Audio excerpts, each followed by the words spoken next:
Try that again. Hello everyone, and welcome to Geek Speak, episode 2, the podcast.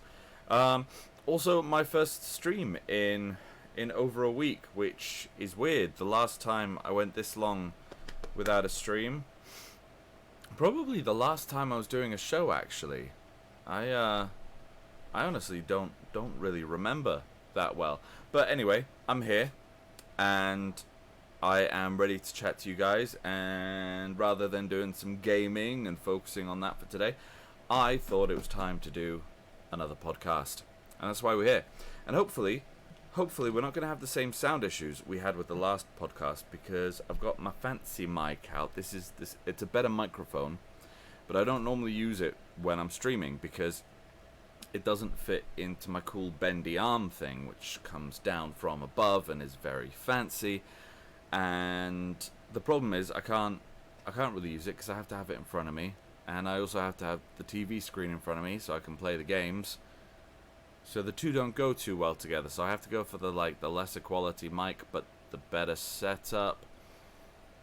And I figured this one, we're mostly focusing on my voice. I don't even have to look at this. I don't even have the TV screen on right now, which, I mean, that's got to be a rarity for streamers, right? Not having the screen on. I've just realised I've been looking at the wrong webcam. There's like two right next to each other. I've got like a backup one. It's nowhere near as good. But given that a while ago I had a stream where this one kind of just crapped out on me.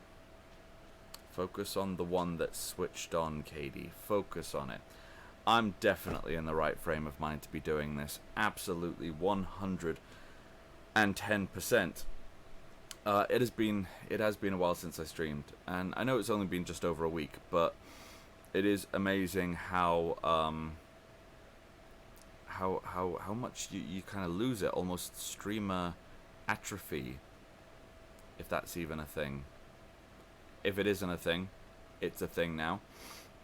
But also this show has been exhausting me. I'm only 2 minutes into the stream, and already my throat is just like, why are you still talking?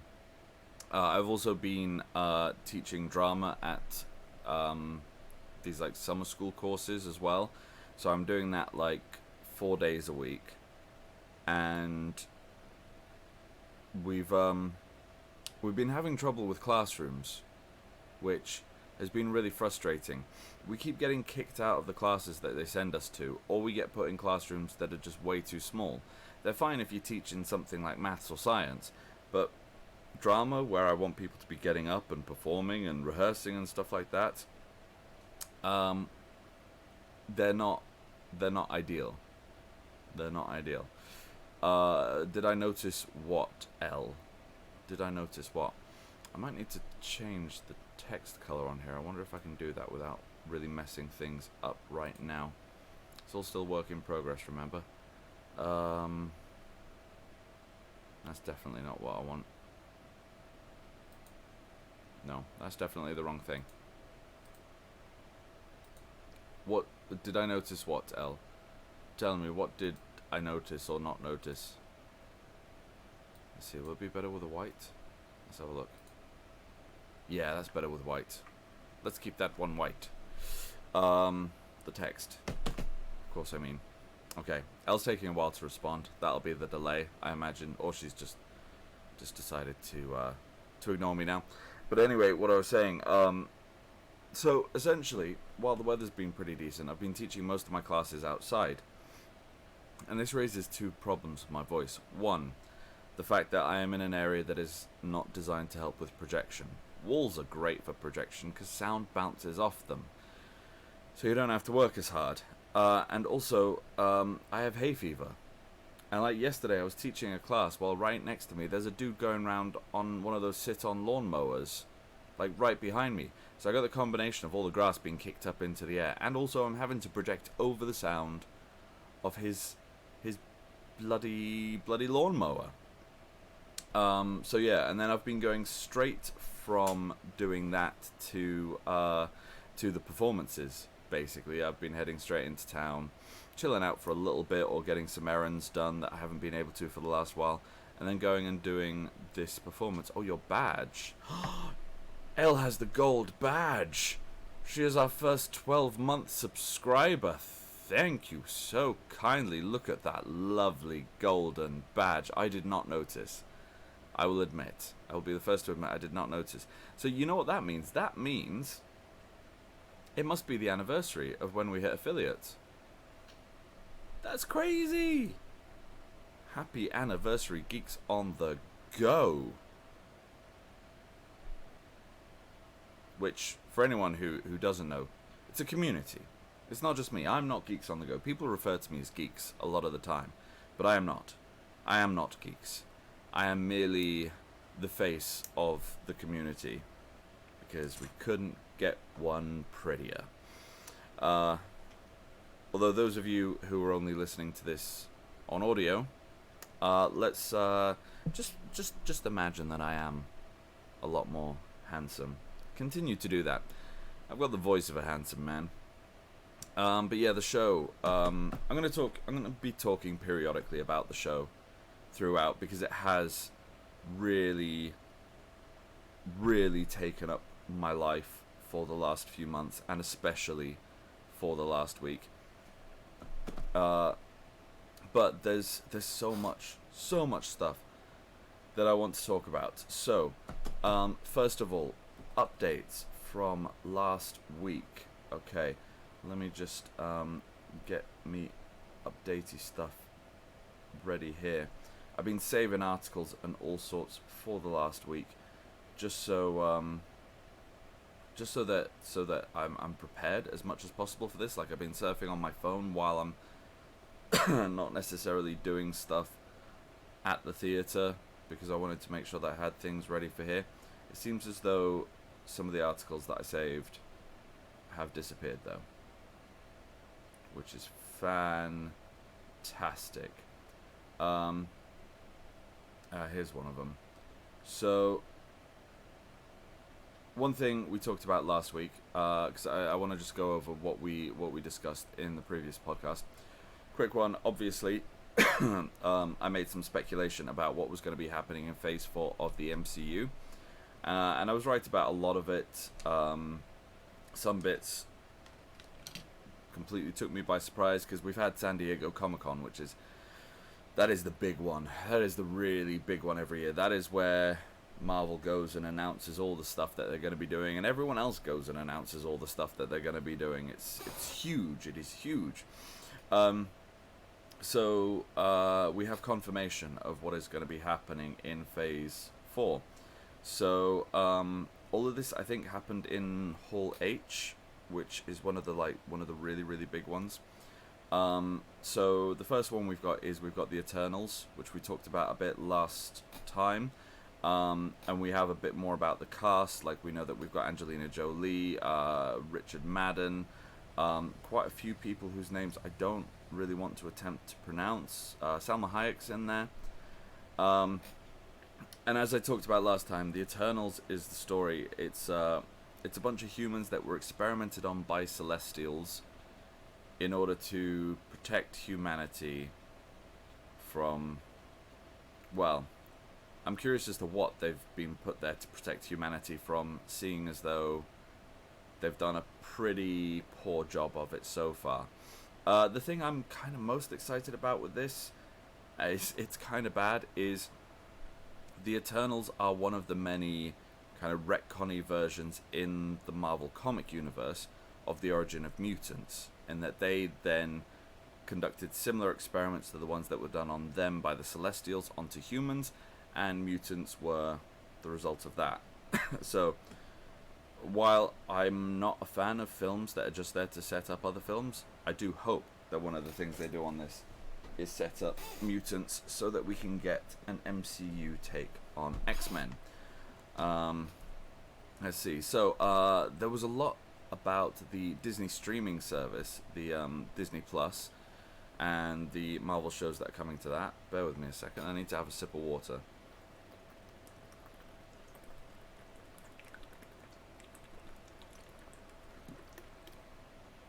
Sip / third of a bottle.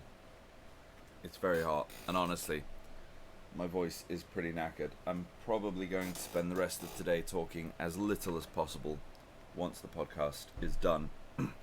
Okay, so of the TV shows, we've still got limited information on a lot of them, but a bit more than we had originally. So the first one I'm going to talk about is The Falcon and the Winter Soldier, which is continuing this. I don't even think you can call it really a bromance between Bucky Barnes and oh god, I've forgotten his name. Falcon. His name's completely escaped me, and I know it. It's floating in my head, but I cannot read it. Sam Wilson. Yeah. Don't know what happened to my brain there. But it follows on, spoilers by the way for Endgame if you haven't seen it. I mean, if you haven't seen Endgame, why are you really listening to this podcast? It's clearly not going to be your thing. It's going to follow the two of them. Bucky, I imagine, may still be a fugitive, because, you know, he was essentially a double agent. He worked for Hydra as well as the Russians. It's, you know, there's a whole thing there. And supposedly it's going to be about how the government isn't okay with Falcon being the new Captain America. Reasons being, they probably wanted to choose their own. Captain America within the MCU, for nearly the last 10 years, especially when you consider the blip, you know, the 5-year period after Thanos snapped. He's been a fugitive. And so Captain America, this symbol of America, has actually been, in a way, anti-government. So they probably want to put their own person in. And I imagine it's going to come down to a lot of ideals of, like, you know, should it be something that's up to America or the American people, or should it be something that is left up to the former captain? Should it be something that he is allowed to pass on himself? Honestly, I think the obvious thing to say at the moment is that it should be Steve Rogers' choice. He should get to choose. But I don't think they're going to play it like that. I think they're going to be smarter, because they are very clever with these films, with, you know, deciding what side to be on. I think the person that they'll have in mind for it might end up being someone that could be a fan favorite. It might go the complete opposite way, and it could be that it's actually someone who turns out to be the series antagonist. I'm getting a lot of emails up at the moment. I'm hoping that they're not pinging in the stream. I'm going to turn off my desktop volume just in case. Sorry about that. This is one of the problems with doing a live podcast. If I was doing like a normal podcast, you know, all of this would be going through editing. There would be a lot less ums. I would have everything set up and ready to go. But, you know, this is a live podcast. There's a live podcast. There may be people in the chat that I'm speaking to. There may be problems, technical problems. I may go off on complete tangents and forget what the topic was about in the first place, but it's a live podcast. It's what we got to deal with. Okay, so the next one, Shang-Chi and the Legend of the Ten Rings. All right, so this is an interesting one, because I think essentially what they're trying to do with this one is they're trying to, and I mentioned this before, they're trying to break the Asian market in much the same way that Black Panther did for the black community. And obviously that film did fantastically well from that point of view. What I think is very interesting about this is, I've already mentioned the fact that this is a character that isn't as well known as others. So maybe they're trying to give him the Guardians of the Galaxy treatment. And it is very strange to see a character so relatively unknown as this appearing in their own standalone film, when we've got things like you're going to see the whole list of characters from the films that are being moved to TV, which seems really weird to me. But also, when you've got stuff like Black Widow, who's getting her own film, but has been waiting about 10 years to get it. So, yeah, it's interesting. But the thing that really interests me about this is the legend of the Ten Rings. Okay, because the Ten Rings has a couple of implications within the MCU. The first, the most obvious one, is the Mandarin. And we know that the Mandarin is going to be the villain in this film. The Mandarin, for anyone who doesn't know, is one of Iron Man's major adversaries, and was originally slated to be the villain in Iron Man 3, but, spoiler warning again, it turned out that the Mandarin was actually an actor called Trevor Slattery, played by the wonderful Ben Kingsley, who was an actor. He was an actor being hired by someone else. However, there was a short made after it in which it revealed that there was a real Mandarin and that sort of thing. So what they're doing with this is they're kind of retconning the character a bit and having the Mandarin as Shang-Chi's father. So, yet another character with daddy issues. So essentially they're taking a character that very few people actually know about and giving him massive daddy issues and throwing in a major Marvel villain that people have been wanting to see for years. So it's kind of like Guardians of the Galaxy, but with martial arts instead of talking raccoons. Okay. The other thing as well is something a lot of people either forgot about or didn't really notice or anything. In the first Iron Man, Marvel were very careful not to make it too real world. So obviously they did move the conflict in which he was kidnapped and forced to make the Iron Man suit from Vietnam, where it originally was in the 60s, to the Middle East. But rather than going for a group like Al-Qaeda or ISIS, they created their own Middle Eastern terrorist organization, which was called the Ten Rings. So what we're looking at here is we're looking at basically two of the three major Iron Man villains appearing in a film that has nothing to do with Iron Man.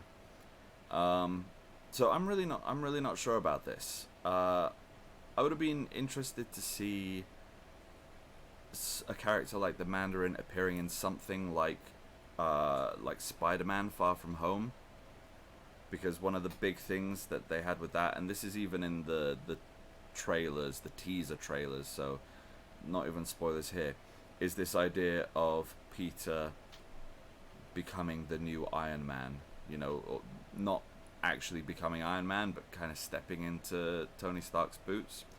So having an Iron Man villain, or villains, coming after him would have been very interesting. But I don't know, I think Shang-Chi could be good. The fights that we've seen from Marvel so far are always very impressive. My favourite ones still have to be from Winter Soldier. Just the fights in that, I just love them. I love them so much. So I'm really looking forward to what they do when they have a character that is actually trained in martial arts. I think that's going to be really awesome. Okay, so the next one up is WandaVision. So this is going to be another one on Disney Plus. It's coming in spring 2021. They've got Elizabeth Olsen and Paul Bettany. So we know that Vision is coming back in one way or another. However, the way in which that happens, I'm honestly not sure. They're telling us that it's coming in spring 2021. They're not specifically saying when. But we also know that Wanda is going to be appearing in Doctor Strange 2, which is coming in May 2021. So I'm going to work under the assumption that this is going to be after Doctor Strange. Yeah. And I'm just thinking maybe it's something where she has, through training with Strange, has been able to up her powers and and has either found some way of bringing Vision back or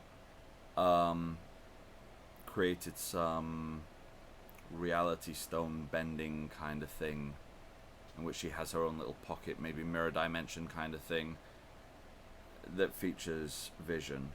It's going to be an interesting one. I am willing to bet, I will say this right now, we will see the majority of Vision as Paul Bettany.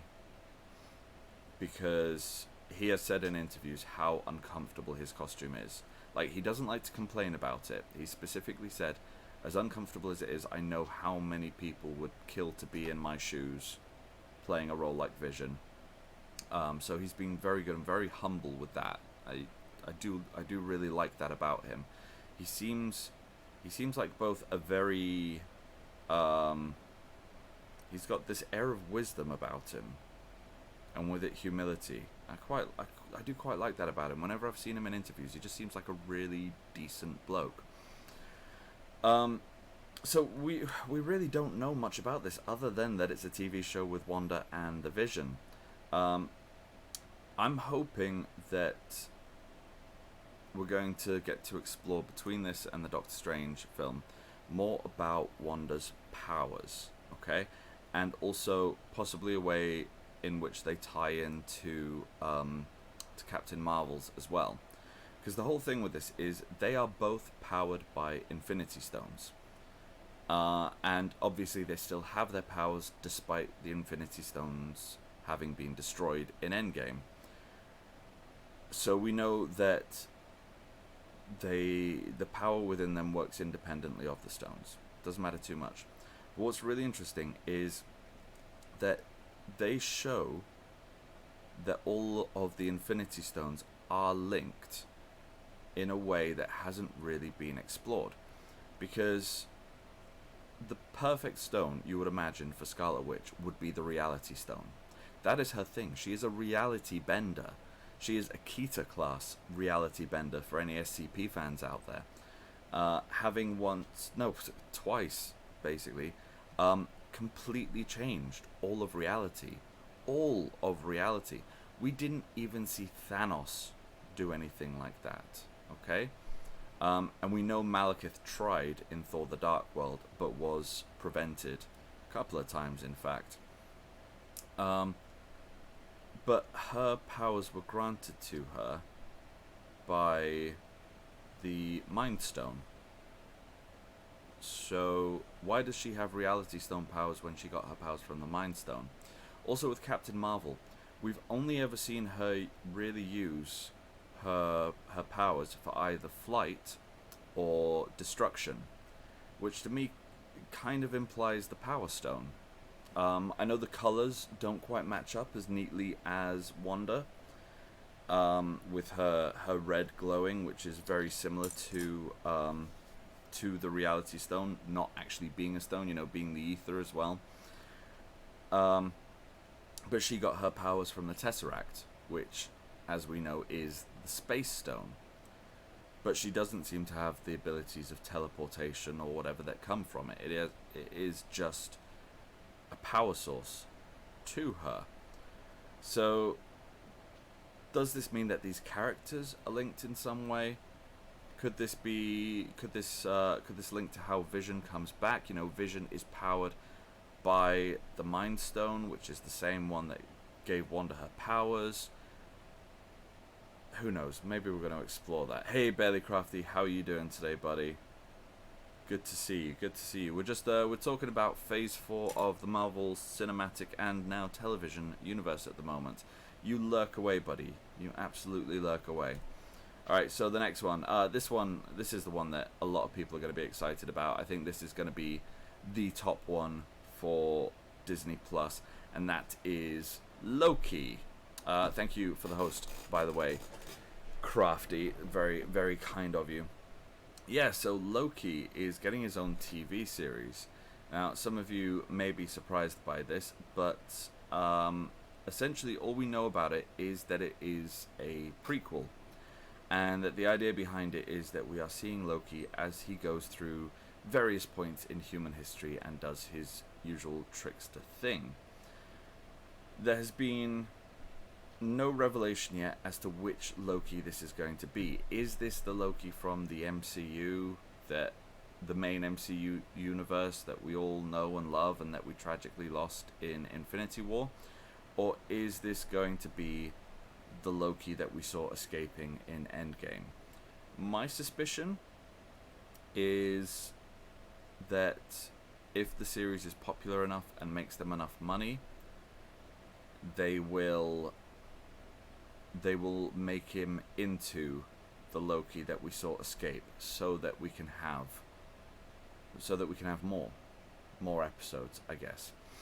Or they're going to decide, you know what, let's respect the character and respect the fans, and let this be the Loki that we saw go through all of that wonderful character development, because he did go through a lot of really, really good character development, and has, despite being a major villain several times, become one of the most popular MCU characters, and arguably the best villain, which is a great thing as well.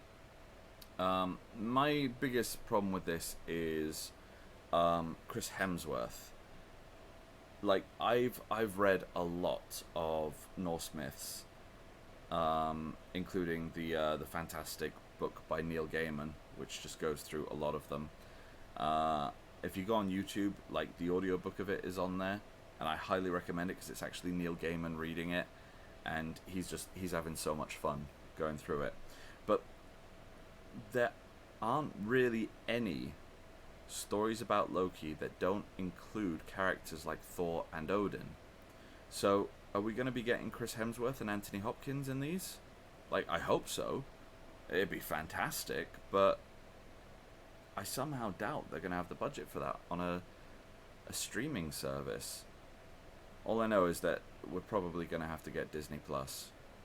It's going to have to happen.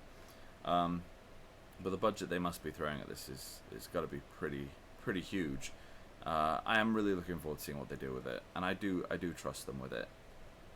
So the next one we're going to talk about, I already mentioned this briefly, Doctor Strange in the Multiverse of Madness. Alright, so there's so much I want to talk about this. This is probably the film I'm most looking forward to in Phase 4, with one possible exception. So Doctor Strange in the Multiverse of Madness. First of all, we are delving into the multiverse, which is a big deal within the Marvel universe, because it potentially sets up for what happened with the recent Secret War 2. Essentially, the universe started to collapse in on itself, and we saw heroes and villains alike from various different Marvel universes battling out against each other. So, we could have a situation of, multiple Captain Americas and Thors and stuff like that.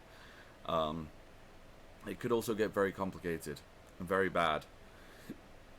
If any of you were interested in getting into the Marvel universe, in terms of the comics, I can highly recommend going for the Ultimate comics.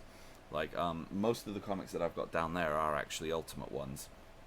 The Ultimate Universe was great. It went through a few little bad moments, but the great thing about it was they essentially started a whole new continuum of Marvel based loosely on their most popular original characters. Because, like, if you want to read Spider-Man, like, I can't even read a Spider-Man comic without being occasionally taken off guard by some character showing up that everyone seems to know and I don't. And that's insanely frustrating, but we're talking about a character that dates back to 1963. These go back to the early noughties, so just over a decade. But because they kind of start everything again, just tell it slightly differently, it's a great way of getting into Marvel and into learning those characters. And it does start to go down its own path as well. The funny thing is, a lot of characters in the MCU are more based on their Ultimate counterparts than they are on their original Universe 616 counterparts. But anyway, back to Doctor Strange. So bringing the multiverse in, that is a huge thing as well, delving into it more. Obviously we had some multiverse stuff kind of kicking off with Endgame, so it's going to be fun seeing how this goes. We're also going to be seeing Doctor Strange without the Eye of Agamotto, which is a huge thing as well. A Sorcerer Supreme that doesn't have the Sorcerer Supreme's most powerful weapon, because there's no Infinity Stone anymore. Perhaps that's one of the reasons why he brings in Scarlet Witch. Maybe he wants to recreate an Eye of Agamotto and needs the power of an Infinity Stone to do it. And, you know, Captain Marvel is always off planet. The other thing that is going to be huge with this is going to be a horror film. This is going to be Marvel's first foray into horror. Now, I'm not entirely sure how they plan to do this. All I can imagine, and try this out, I did try this, and it was freaky as hell, right? Get up the scene from the first film, where he's been thrown around throughout the quantum realm and stuff, and it's like all very trippy and stuff like that. But while it's playing, put on some music from your favorite horror movie. Like some really creepy, intense horror music. And that scene is terrifying. Okay? So I think we're going to be seeing a lot of that. I think we're going to be seeing Doctor Strange dealing with horrors within the magic realm. And I think a lot of it's probably going to get kicked off by Scarlet Witch. That has always been kind of her thing within the Marvel comics. You know, she's almost more of a liability than she's a reliable hero. Okay, so the only animation announced for Disney Plus was Marvel What If. I am very, very excited about this one because I've read a lot of Marvel What If comics, and they're just so fantastic. Like, some of them I wish they would make into an actual like proper series and stuff like that. We don't know what's going on exactly, what characters are being featured and stuff. We do know that some of the major MCU actors are going to be voicing their roles within it. So I think it's possibly one of those things where they're only going to do a Captain America one if they can get Chris Evans to come back and voice it. They're only going to do Thanos if they can get Josh Brolin, which I respect. I don't know how long that will last, whether they will get to the point where they start going with copycat voice actors. What characters would I like to be featured? Okay, so some of my favorite ones from the What If series, there was some really good ones with Venom, which I don't know if they're going to be able to get the rights to, but ones in which what if someone else found the Venom symbiote rather than Spider-Man, and some of those ones were really, really good. There are ones like what if General Ross became the Hulk instead of Bruce Banner. There's so much potential with it, and I would love to see if they relate it back to the MCU in some way. Like, you know, what if Star-Lord hadn't started beating the crap out of Thanos? What if Ronan had killed Thanos with the Power Stone, or just stuff like that, or not even necessarily the really huge ones. What if Iron Man? What if Tony Stark had never been captured in Iron Man 1? You know, would he have still one day become Iron Man? Who knows? What if Steve Rogers had never made it into the Captain America training program? What if the scientist who created him hadn't been killed? You know, and we ended up with a whole bunch of Captain Americas. What if his parents didn't die? What if he didn't end up in the ice?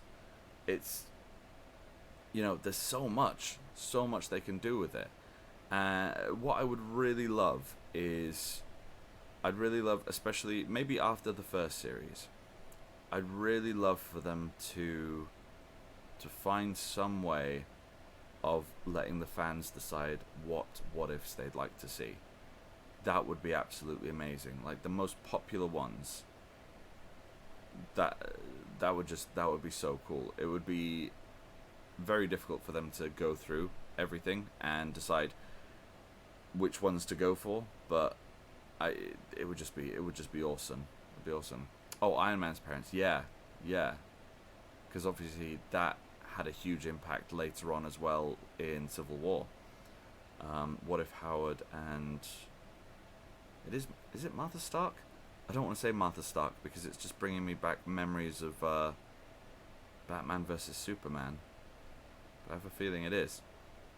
Okay, another TV show is Hawkeye, which has taken its design for its logo very much from the recent run of Hawkeye comics. So yeah, I'm wondering about that. We're going to be seeing Clint Barton. Jeremy Renner is returning to play the role. Maria Stark, that's it. Thank you. We're going to be seeing Jeremy Renner come back to the role. And we're also going to be seeing the character Kate Bishop. Kate Bishop is... she's not really a sidekick because she is Hawkeye in the comics. She's kind of more of a protege, I guess. Yeah. So she kind of becomes the new Hawkeye, but then Clint Barton is also still Hawkeye. Yeah. Who knows? I imagine we're going to be seeing him dealing with getting his family back after the blip, because he did some dark stuff while they were gone, you know, and he's going to have to deal with that. Although I loved what they did with him, like, the Ronin thing was a little bit rushed. Within the comics, there was a character called Ronin. Ronin, for anyone who doesn't know, is a samurai with no master. Okay, samurai, their whole thing was they served someone, and generally, if that person died, they'd, you know, commit seppuku and end their own lives for not having protected them or something. But a Ronin is a samurai with no master. They are rogues. And Ronin within the comics died roughly around the time that they found Hawkeye, who they thought was dead. Actually, funnily enough, killed by Scarlet Witch. Whole weird long story. We're not going to get into that because it definitely does not relate to the MCU in any way. And the team convinced him to take on Ronin's identity so that he could keep the fact that he was still alive a secret, because this was in the post-Civil War era, and, you know, he wasn't on the registration side. But I did love that idea of him hunting down criminals, and that whole thing of my family and tons of innocent people were killed in the snap, but you got to live. I mean, I would love to see a TV show of him just going around doing that, hunting down bad guys. It's very Punisher-esque in a way, but I really enjoy the Punisher, so there you go. Yeah, so it's going to be him dealing with that, and also, of course, dealing with what happened with Natasha, his best friend. And yes, I was going to come on to that, #Arrow. Green Arrow and Hawkeye are compared constantly throughout the comics, and the Arrow TV series has done fantastically well for itself. So there's no reason why this one shouldn't do well as a TV show as well. Okay, so this is another one that I'm very excited about, but also slightly unsure of, which is Thor 4, also known as Thor, Love and Thunder.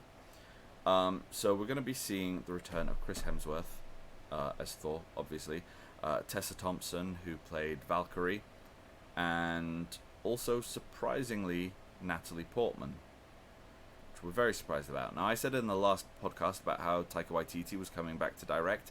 I'm hugely excited about that. I really trust him with this.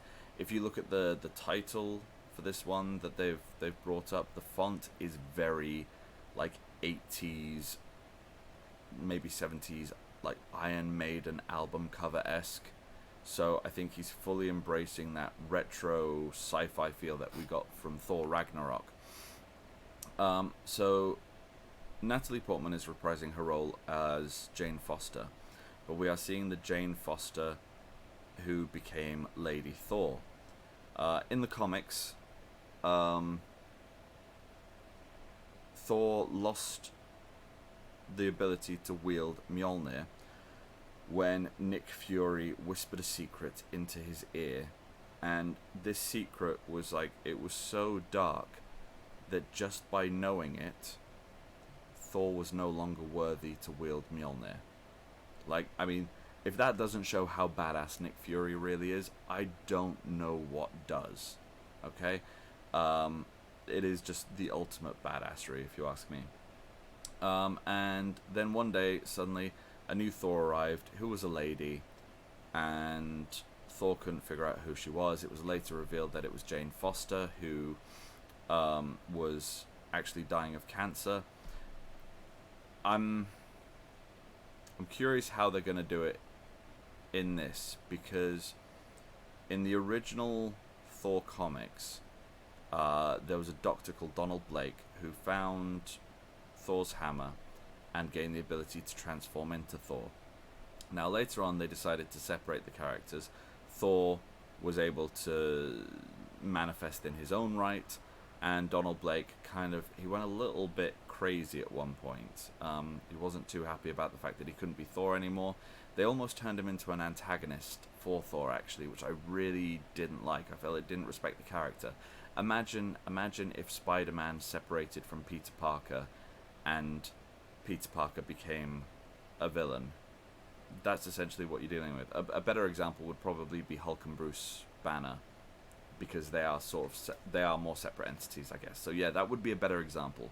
But imagine Bruce Banner becoming a villain in a Hulk film. It's a bit disrespectful to the character, but hey, Marvel Comics, you do your thing.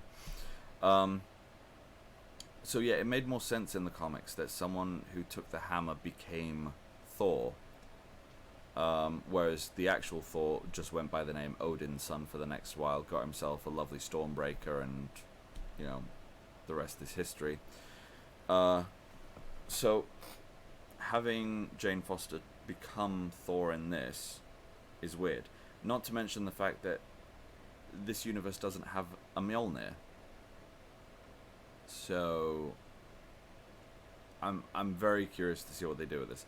I'm also very curious to see, I've been trying to look up stuff, but there's not much about it. What is going on with Natalie Portman? Because Natalie Portman, outright decided she didn't want anything more to do with the Marvel films. No Mjolnir. Mjolnir was destroyed in Ragnarok.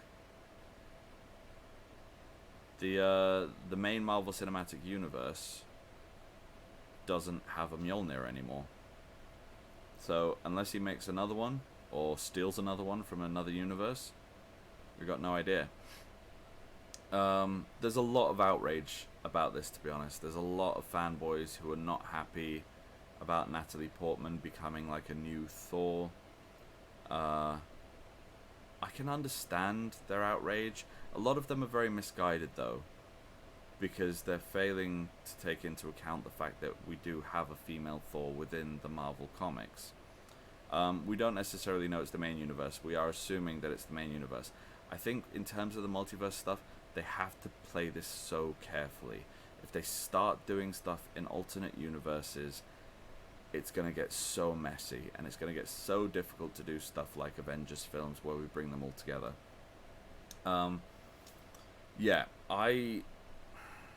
I really don't know how to feel about this one. I feel as though Marvel is trying so hard at the moment to appeal to their female viewers. A big deal was made out of Captain Marvel. There was the scene in Endgame where we had all the female superheroes together, and a big deal was made out of that as well. We're getting a Black Widow film finally. It feels like they're trying to make up for the last 10 years by forcing a lot on us at once. And I'm kind of worried that they're going to end up pushing people away as a result. Now, I'm gonna watch this film. Try and stop me. Try and stop me from watching this film. And I'm suspending my judgment until I've seen more. Because the thing is, Natalie Portman is a really fantastic actress. I love Chris Hemsworth. Tessa Thompson is good in some stuff, not so great in others. I wasn't a huge fan of Men in Black International, not gonna lie. Taika Waititi, I trust incredibly. Kevin Feige, I trust. I think it's going to be a good film. I don't know if it's going to be the best Thor film, but I think it's going to be a good one. But I'm going to reserve my judgment on the Lady Thor stuff until I know more. Okay? Sorry, what were you just saying? If Natalie Portman is Thor, she could feature in the Loki series if Chris Hemsworth doesn't want to or is too expensive. Well, not really, because the Loki series is a prequel series. It would need to be Thor Odin's son and Odin Bor's son, rather than Natalie Portman's son. It's virtually confirmed that it's going to be a prequel. It's kind of like very heavy rumor at the moment, I guess. Alright, what have we got? We got the Black Widow film, which I've talked about a little bit as well. We're going to be seeing her going through like the whole training thing that turned her into the super spy that she is. We've got some big names like Rachel Weisz is going to be in it as well. David Harbour from Stranger Things is going to be in it. There's possibility we're finally going to find out what happened in Budapest. Why they haven't just made a film with her and Hawkeye called Budapest. Like, I'd even be happy with it just being like one of those one-shot films that they do every now and then, like the short ones that kind of are a bit too long for an after-credit scene. I just want to know what happened in Budapest, because apparently she and Hawkeye remember Budapest very, very differently. Okay. I don't really know what else to say on Black Widow. The cast looks good. I'm hoping that they're going to go for more of a spy flick than a superhero flick. You know, let's go for something like Winter Soldier. Winter Soldier was a really good spy flick. You know, yeah, it had superheroes in, but that wasn't the focus of it. If they do that with Black Widow, I think it has the potential to be really good. My worry is that they kind of make her, because it's a standalone, that they make her better than she actually is in the rest of the films. Because then you'll kind of look back and you'll be like, well, why was she so useless in this moment in this film? You know, they did it with Elektra in the original Daredevil movie with Ben Affleck. In that movie, she was all right. Like, she knew some martial arts and stuff, but she got her butt handed to her by Bullseye, like, almost effortlessly. And then she goes and has her own film, where she's kicking the hell out of all these magic-dealing martial arts experts and stuff. And I was just watching it thinking, like, any one of these guys should be able to take down Bullseye. So I hope we don't get something like that. I don't want to be in a situation where the villain in this seems way bigger than villains that she's faced in previous Marvel films, so that we end up in a situation of wondering, well, how did she not manage to deal with this dude? It's the problem with prequels. You have to be so careful with prequels. And that's not quite it, actually. There's one more that for some reason isn't on the list that I've got here, but luckily I remember it because it's one of the ones I'm most looking forward to, and that is Blade. Ugh. If you have not seen the Blade films, go and watch the first two today.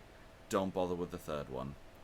It's good for shits and giggles, but it is not in any way a good film. The first two are fantastic.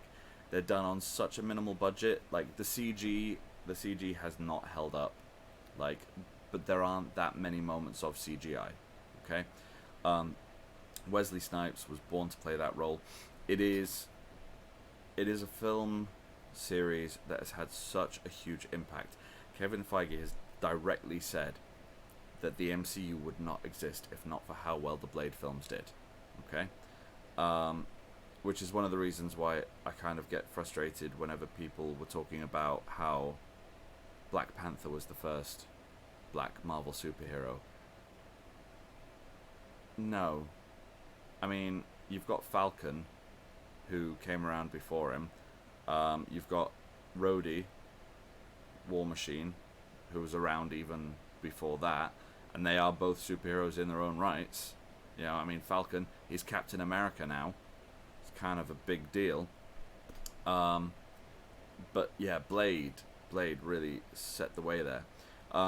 Blade also did something interesting that has happened in other comics as well, the most notable being Guardians of the Galaxy, which is where the comics actually altered the character in the comics to suit the film. In the comics originally, he was a normal guy that hunted vampires. I'm not going to say to you what he is in the film, because I have just encouraged you to go and watch it, and it is kind of interesting trying to figure it out, you know, what exactly he is. But yeah, in the comics they actually altered the character to more resemble his film counterpart, because they preferred what he did. We don't talk about Iron Patriot, L, because Iron Patriot in the comics is Norman Osborn, not Rhodey. I do not like what they did with Iron Patriot in the films. It was wrong. It was just wrong. Okay, I'm still on the updates from last week, and we're nearly an hour into the stream, and I'm very thirsty now. I've been talking for so long. I'm going to be doing more talking in the space of this podcast than I actually do in 12th Night. It's crazy. Okay. Right, so, I just wanted to talk for a moment about Pokemon Go. We discussed that last week because of the new appraisal system. It seems as though they are really pushing at Niantic, the creators, to get Pokemon Go being more popular again. Summer is the perfect time to do it, because that's when people are more likely to walk around. And they're almost kind of competing with themselves at the moment, because as Elle has just pointed out here, they are competing with Harry Potter Go, which is definitely the name of that app. I don't have the Harry Potter app for two reasons. One, I'm not as big a Harry Potter fan as other people, and secondly, because if I'm playing that, I can't be playing Pokemon Go. So I'm gonna go for Pokemon. But we have the new Team Rocket mechanic, which I've been really enjoying. I think I've done about 20 battles now, which is basically you may see Pokestops that are glitching out. If you go over to them and spin them, you will be challenged by a Team Rocket grunt, who will attack you with shadow Pokemon that are crazy powerful. I nearly lost the Dragonite the other day to Eradicate because I didn't realize that its CP was 5500. A 5500 Raticate. That is insane. Once you battle them, you have a chance to catch one of their shadow Pokemon that they accidentally leave behind. And it can really vary what you get here. You could just get a Rattata. You could get, I've seen all of the Kanto starters. You can get Gyarados. You can get Snorlax. There's a whole bunch of them. Like I said, I've only done 20 so far, and some of them are ridiculously difficult. Like there was one that I did yesterday. It took me 4 attempts to take it down, just because, what was it? It was they used a Snorlax, a Poliwrath, and a Gyarados, all of them with crazy high CP, and you're only allowed to take 3 Pokemon into that battle. So that was a real challenge, and I haven't had huge challenges really with this game in a long while. We just had a community day, which was the routes one, which is good for me. I actually had routes as my buddy. I'm getting really good at predicting what are going to be the next community days, because every time I put a Pokemon as a buddy, just as I get to the point where I've got enough candy from them, we have a community day for that Pokemon. So I'm going to tell you guys next time I get a buddy Pokemon. I'm going to tell you what it is. In fact, what do I have as my buddy Pokemon now? I hope it's not still Routes. But yeah, I'm genuinely starting to think, hang on a second, am I psychic? Am I actually managing to predict what the community days are? So I'm just going to log in now and see. It's taking a minute. Who have I got as my buddy? That is the question. It's probably still Routes, to be honest. I haven't been paying as much attention. Oh no, no, it's not going to be this one. I've got Rampardos at the moment, which is a Gen 4 fossil one. Yeah, it's definitely not going to be him. Alright, I'm going to have a guess at who the next one's going to be, and I'm going to get back to you guys on that, so that you don't waste your time like me by putting them as your buddy. Rampardos, he is a,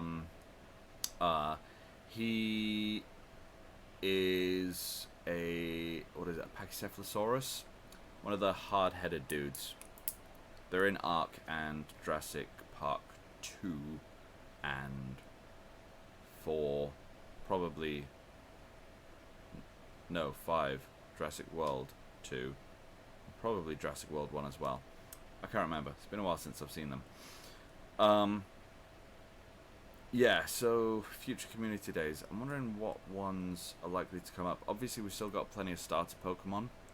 This will be for the September community day. We've got a lot of starter Pokemon still to go. We've had all of the Kanto starters, haven't we? What I would love to see is, I'd love to see, I mean, most of the ones I need at the moment are Gen 4s. There are still some Gen 3s I need, though. I wouldn't mind seeing some Gen 3s. What would be cool would be like an unknown community day. I know you can't evolve them, but being able to get all the letters, that'd be cool. Bulbasaur was a very, very early community day, like a very early attempt at it. I don't think it was even really considered community day at that point. Anyway, on to the next bit, the last update from last week. So, I'm probably going to get in trouble for this. Last week I had a big rant about the current state of YouTube and the specifically the copyright claims that were being made against channels that did not deserve to have copyright claims made against them, and how a lot of them were just automated and very difficult to appeal because YouTube apparently doesn't want to help its channels out. So I uploaded this podcast onto YouTube, the episode 1, and I'll be uploading this one as well. However, you may have noticed that I don't have music playing in the background on this one like I did last time. The reason for that being that my video got claimed. Despite the fact that I was using a playlist that is specifically listed as copyright free, my video was claimed while it was still private. I hadn't actually made the video public yet, and it got claimed.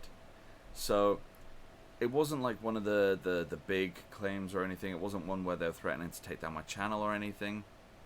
But it will affect my channel's ability if it ever gets monetized, which obviously I would like at some point.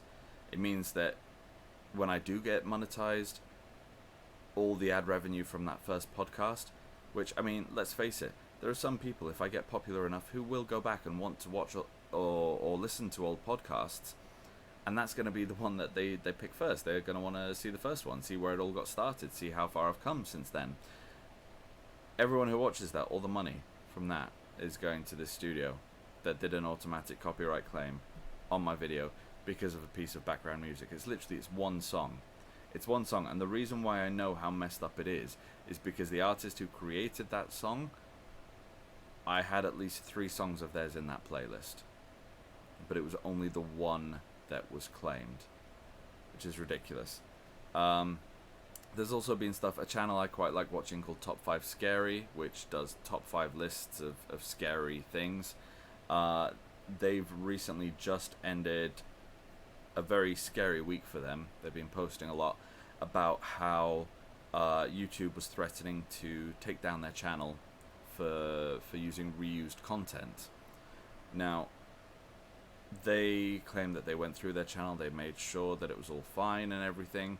They do use clips from films and TV shows and stuff, but they always credit them, like within the videos as well, you know, not just in the comments below, but in the video they tell you where the film came from, and a lot of their stuff is recommending that you go and watch these films, which can only be promotional. There are some films I've wanted to watch having watched their show, and because it's commentary, they are doing something with the clips. They're not just showing them for the sake of it. It still falls under fair use. Thankfully, they have finally heard back from YouTube, and YouTube have said, you know what, everything's fine. Everything's fine. However, when I put this in my list, it was still at the point where they thought their channel was going to be taken down. They'd been demonetized, and the guys who run this channel, it is their job. Like, they straight up said in a video, they love doing it. It is their job. They've still been releasing content while this has been going on. They had a whole bunch of videos lined up. They've still been releasing them, knowing that they're not making any money off of them because this whole demonetizing thing. Now, I'm not saying that this channel is doing it, and I really hope that they're not, because it is a channel, like I said, that I enjoy. But I do wonder, this might just be because I'm a paranoid freak. Let's say you've got a channel and you wanna get some boosted views and stuff from it.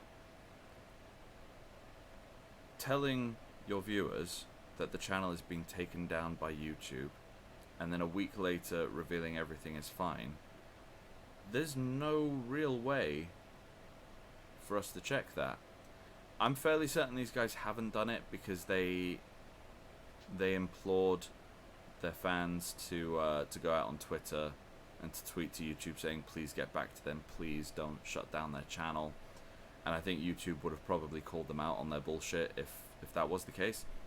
But I just wonder, are there any channels out there that have taken advantage of this, have got extra viewers or brought back old viewers by faking a claim like this?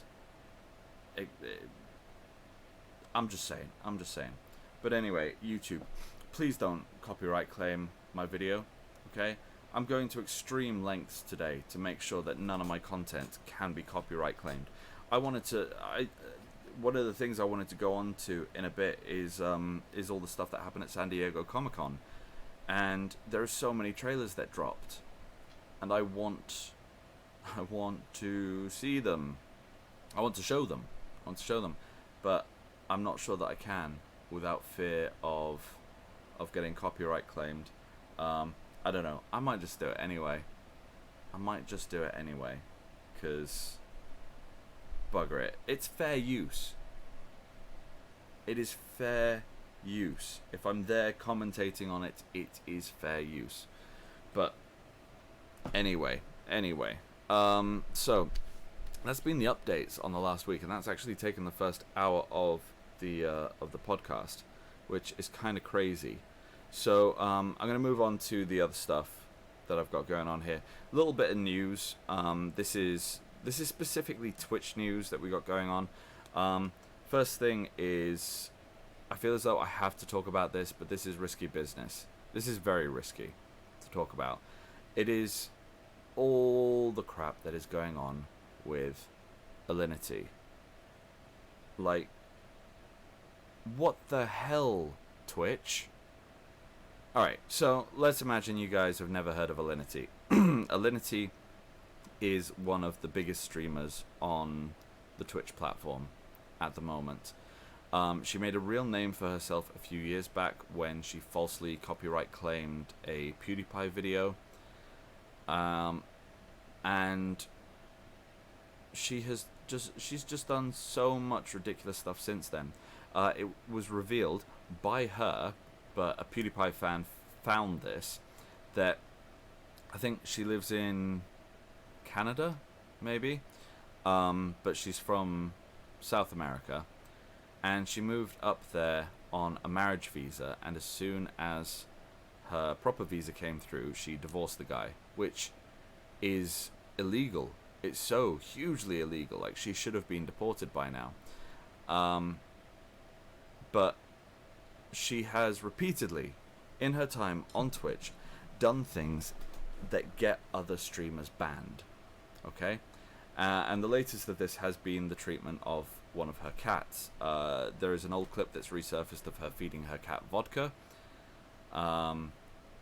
There is one recently of her cat getting in the way of her monitor while she's playing a game, and her, I don't want to say throwing, because there's a whole thing about how she actually just dropped it, but removing the cat over her head and dropping it. Okay?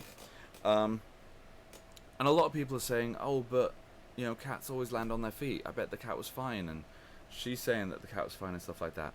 But it's recently come to attention that another streamer, about a year ago, did virtually the same thing, except noticeably throws the cat onto her bed next to her and got a temporary ban for it.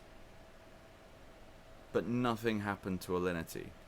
She's done so many things. She's like, there has been, you know, sexual content going on. There has been hate speech. She's made threats against people. And one of the reasons why I'm worried about talking about this kind of thing is because with this recent thing that has happened, not only has she not been banned, but people who've spoken out against her have been. And that is a joke. That is such an absolute joke. What is going on in Twitch? There are rumors going around. Like, I'm not gonna like mention any of these rumors, but like there are rumors going around that imply she has power over someone at Twitch. Okay, it's all rumor. It's all speculation.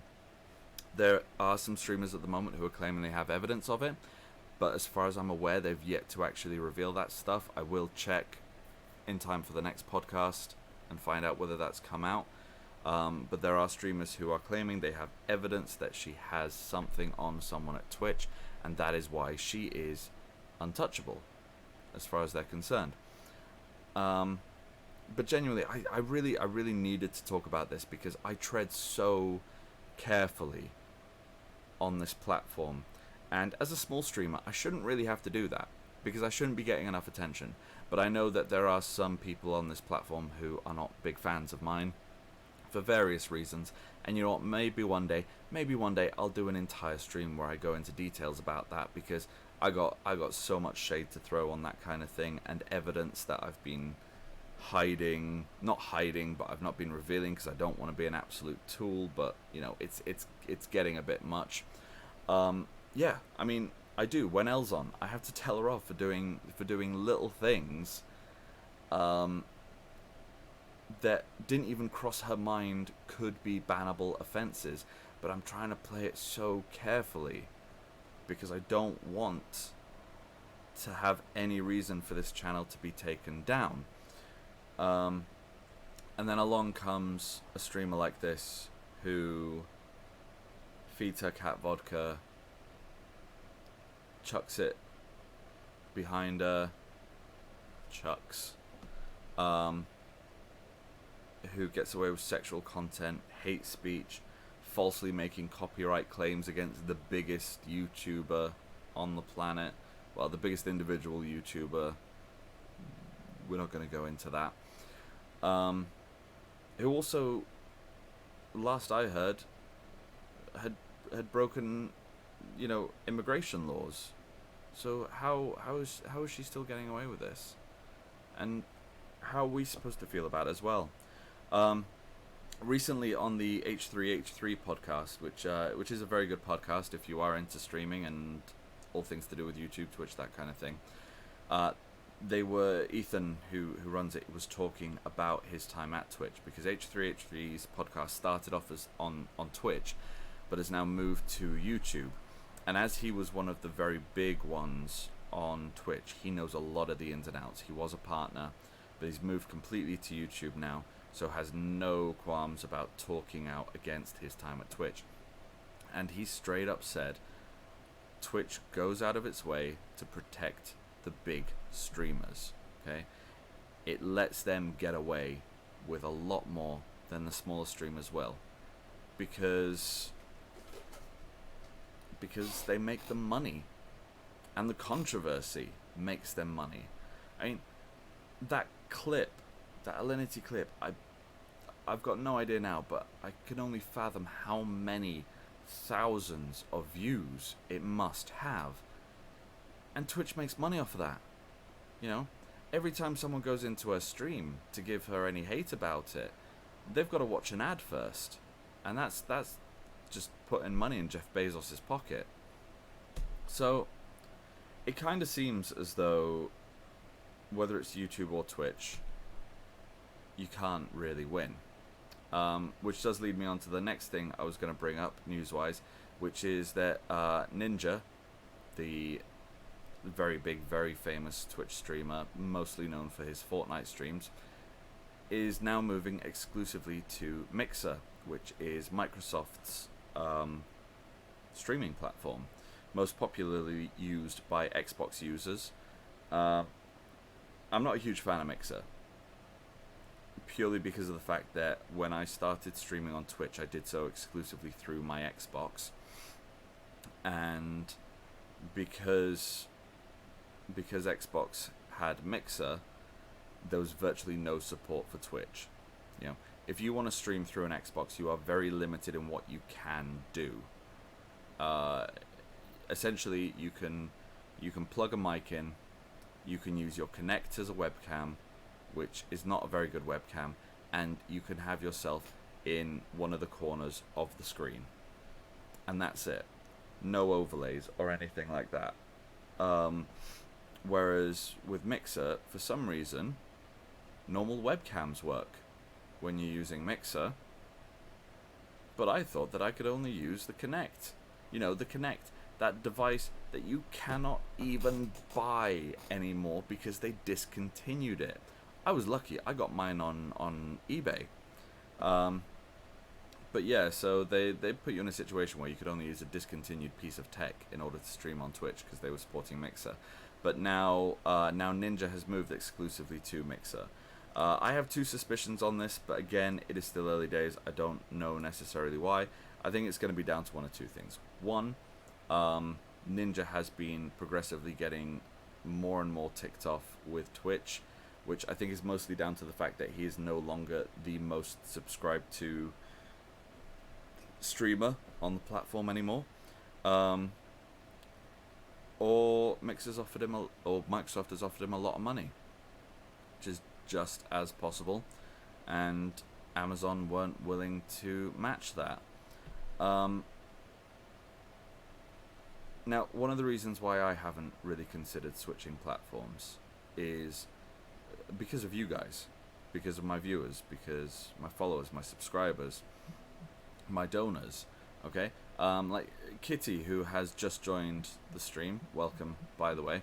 In total, since I became affiliated, has donated 1,326 bits, and is currently second place on my my table of overall bit donations. If I was to switch to Mixer or YouTube, she would have to start from scratch, okay?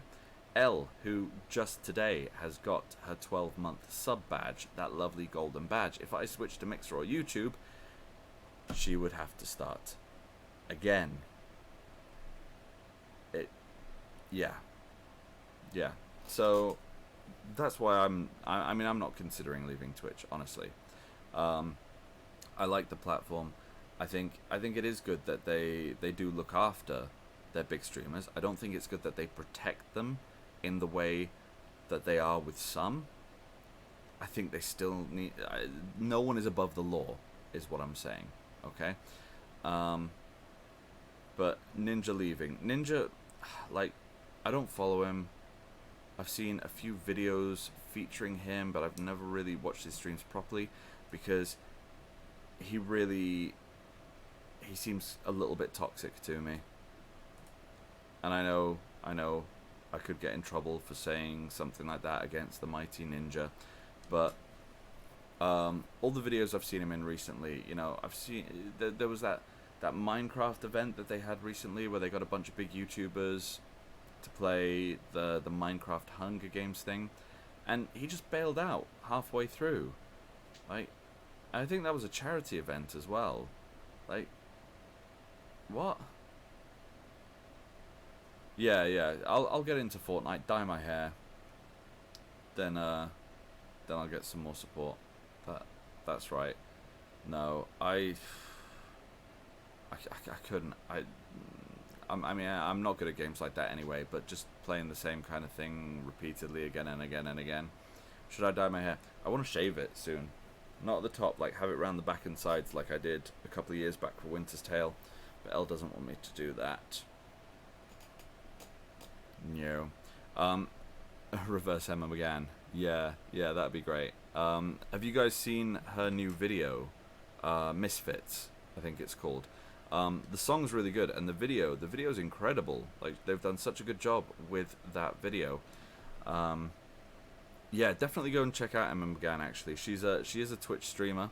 I don't think she streams that often. She's more you now, but she's got a new single out, and she's a fantastic singer. So do go and check all that kind of thing out. Well, I mean, one of the things I was thinking with my hair is I've made the decision that unless a really decent role comes along, I want to take a break from acting after I've finished with 12th Night until we're fully settled into the house, just so I can get so we can do the move stuff, so I can get the streams back in order and stuff like that, especially as I want to do more podcasts and that kind of thing. So I figured, I always have to kind of leave my hair. I often let my hair grow out, even to the point where I don't like it, just so that a director can say to me what style they want me to have it in, and I don't have to be in a situation where I'm like, oh, you want it long and curly, but I just cut it, so that's going to be difficult. But yeah, I figure if I'm going to be taking potentially a few months off from acting, I could do whatever I want with my hair. Why not? I may keep the beard.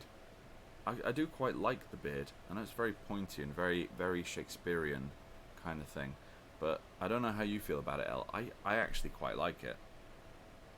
Of the many beards I have grown, it is one of my favourites.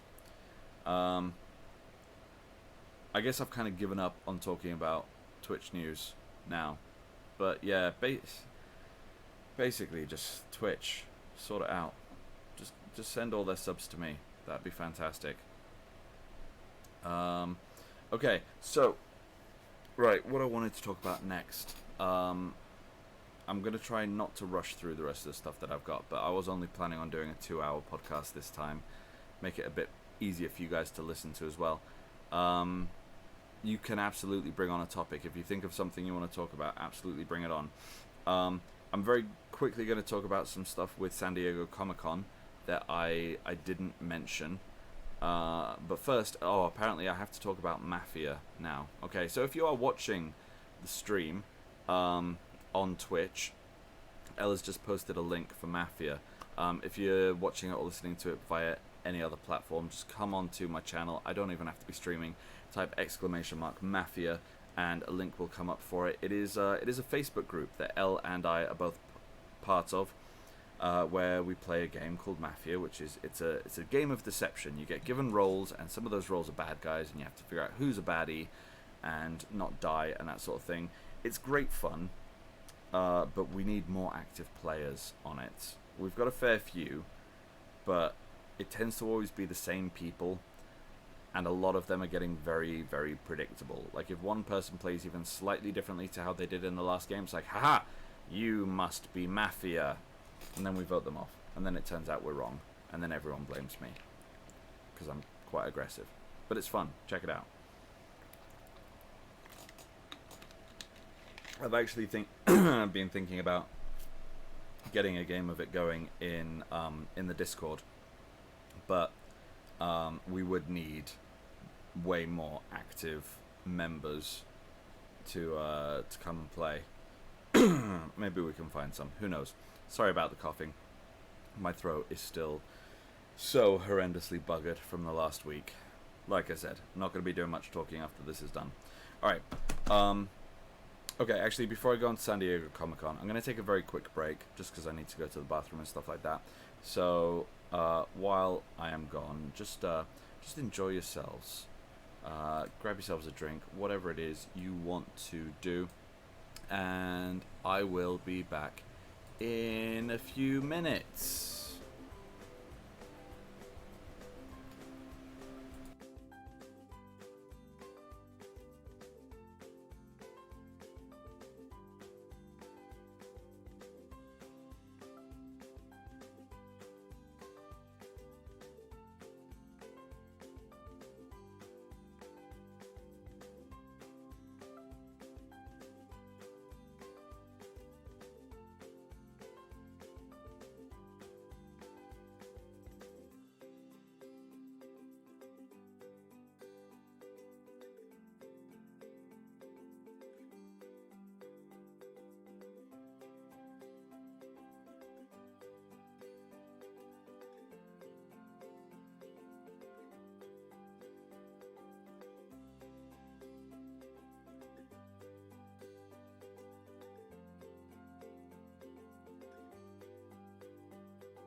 Hey guys, welcome back.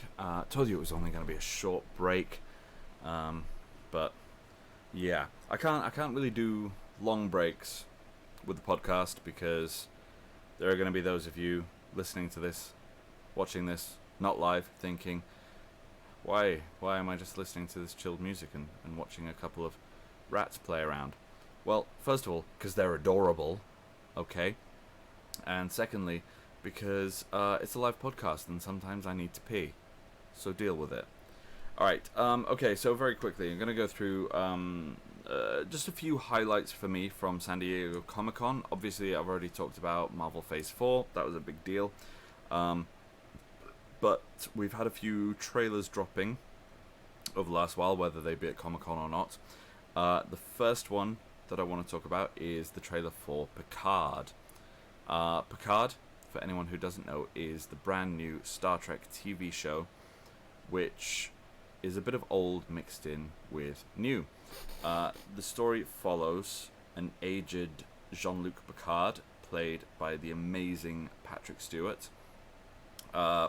Most famously, like, for those of you that aren't Star Trek fans, will know him as the original Professor Xavier from the X-Men films. But for those of us who grew up in the 90s, we will all remember him as being the captain of the Starship Enterprise in Star Trek The Next Generation and the following films.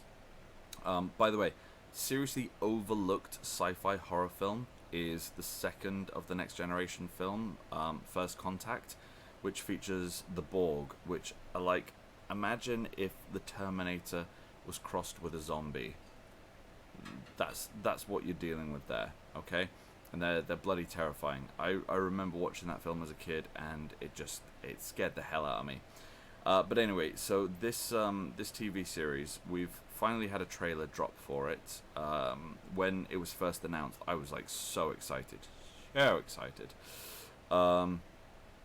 We know from the trailer very few things. We know that there are going to be some returning characters, including Jerry Ryan playing Seven of Nine, who is a character from Star Trek Voyager. Voyager being the one that is the latest in the Star Trek timelines currently, because the two Star Trek shows that have been made since it were prequel ones, those being Enterprise and Discovery. And Seven of Nine, she is a Borg that has been rehabilitated, I guess, so is mostly human now. Still has some Borg implants and stuff like that. But supposedly the big villain is going to be the Borg in this show. They haven't been able to do much Borg stuff in a long while because of the fact that the last two shows have been prequel ones. And the Borg were first introduced in The Next Generation. Picard at one point actually was a Borg, so he has a unique perspective on them that a lot of Starfleet personnel don't have. But it's going to be interesting to see. We see him in a new ship. He's not captaining the Enterprise anymore. It seems as though he has retired, but been pulled back in for a one last mission kind of thing. Again, it's a teaser trailer. We don't know a huge amount about it, but go and check it out. It's on YouTube. Picard. It looks fantastic. The second one I'm going to talk about, this is one I've been wanting to happen for so long, which is Zombieland 2. If you've not seen Zombieland, go see it. It's one of the best zombie films ever. It's one of my favorite comedies as well. It is a weirdly great feel-good film as well. But yeah, there is now a trailer out for Zombieland 2, Double Tap, I think is what they've called it.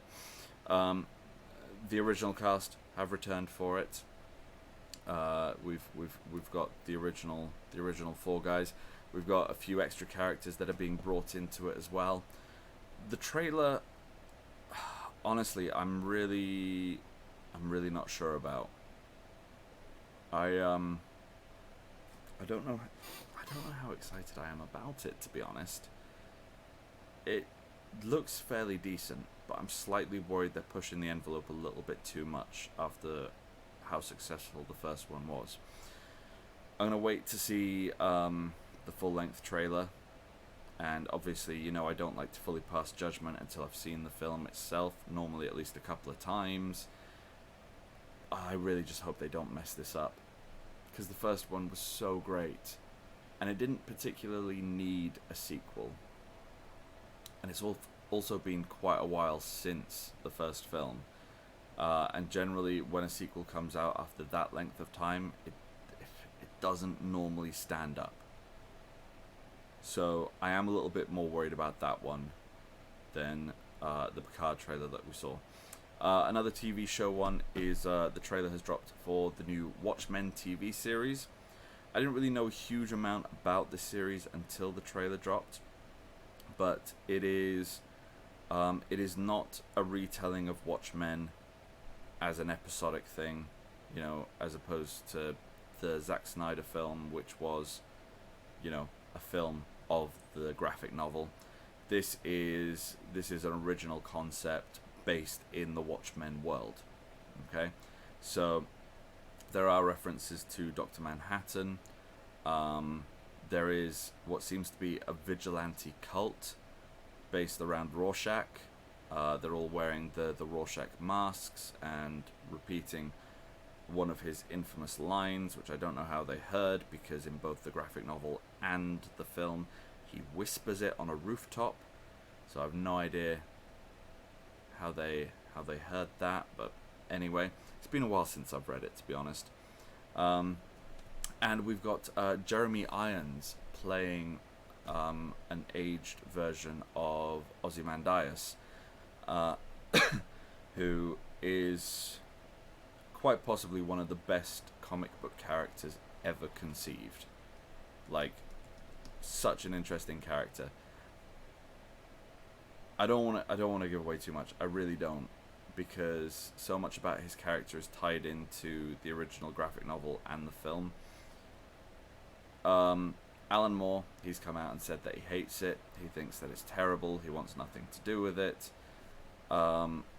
He's famously never liked any of the film adaptations or screen adaptations of his comics, so it wasn't surprising. It really wasn't. But there's not a lot he can do at this point. He sold the rights.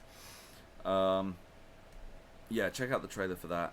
If you haven't already seen Watchmen or read the graphic novel at the very least, it might not have much of an effect on you. I think to fully appreciate it, you do need to be aware of what Watchmen is.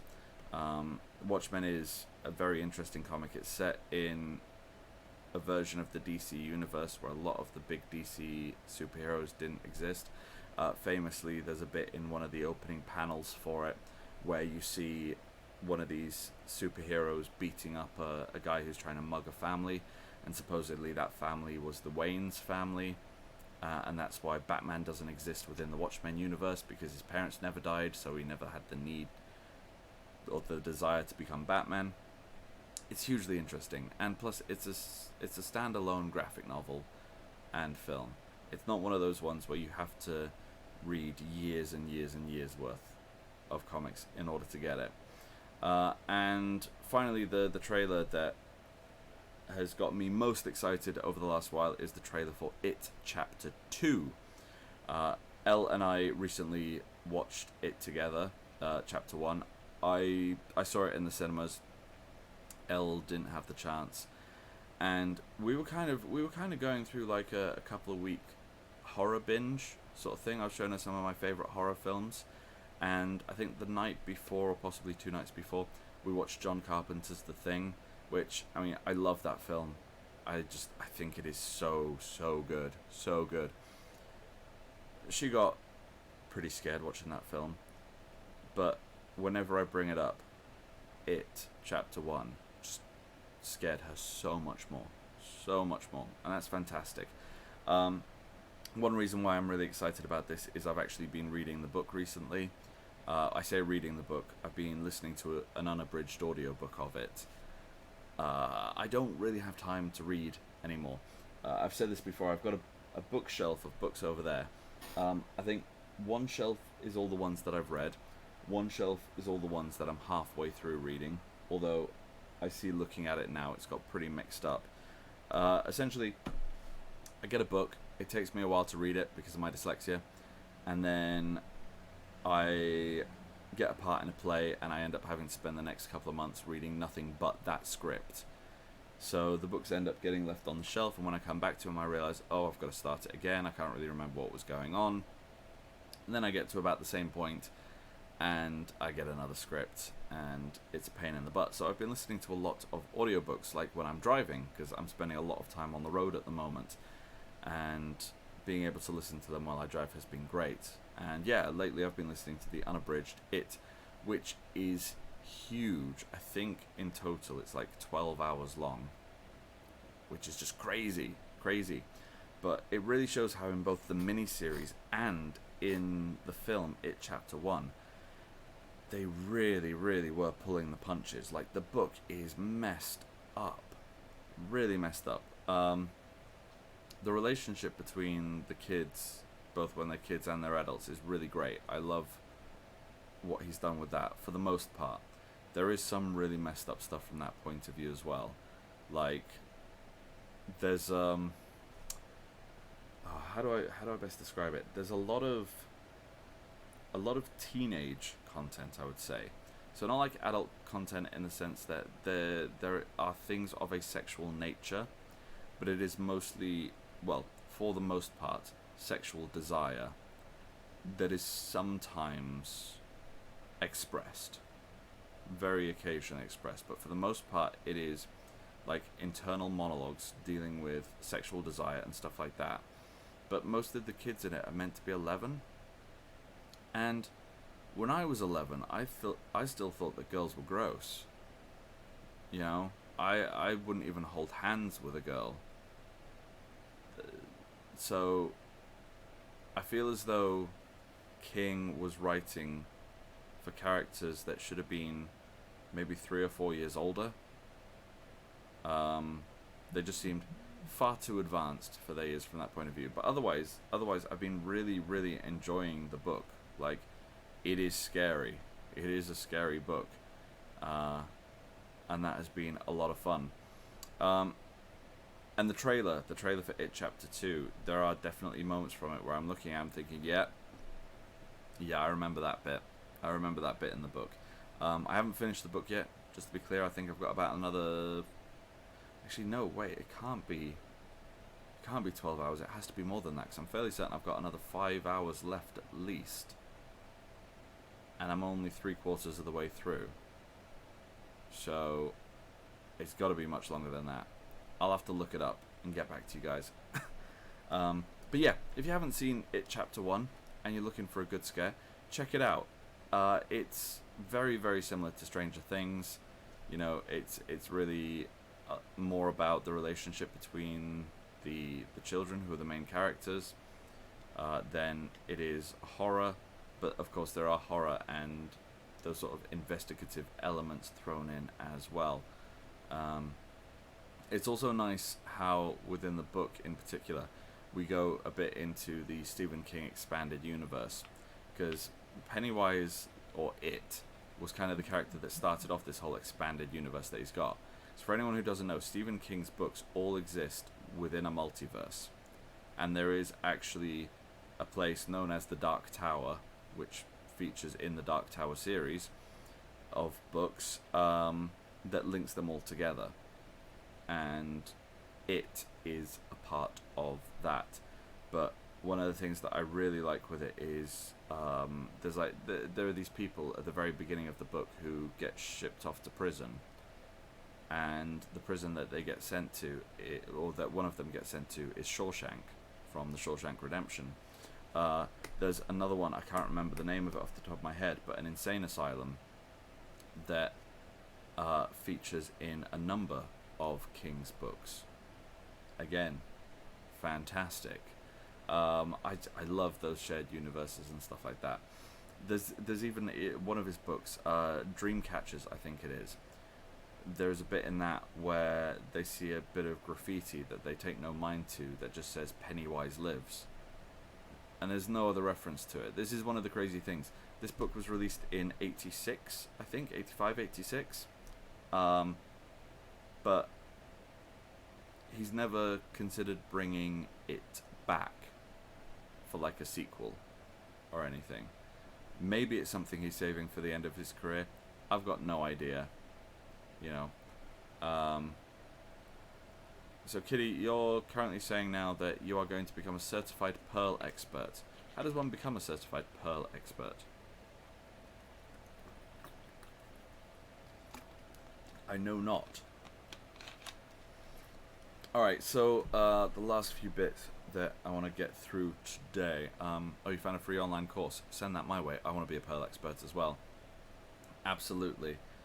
I'm already I've already graduated from a college in fairy catching, I think it's something like that. So yeah, absolutely up for that. All right, little bit of news I found out today for Star Wars fans. The Knights of Ren from the new Star Wars films are going to be getting a 4-issue comic. Now, the Knights of Ren are basically meant to be this group that are led by Kylo Ren, one of the main antagonists throughout the new Star Wars films. And it's a group of basically badass Sith-like characters that we really don't know much about.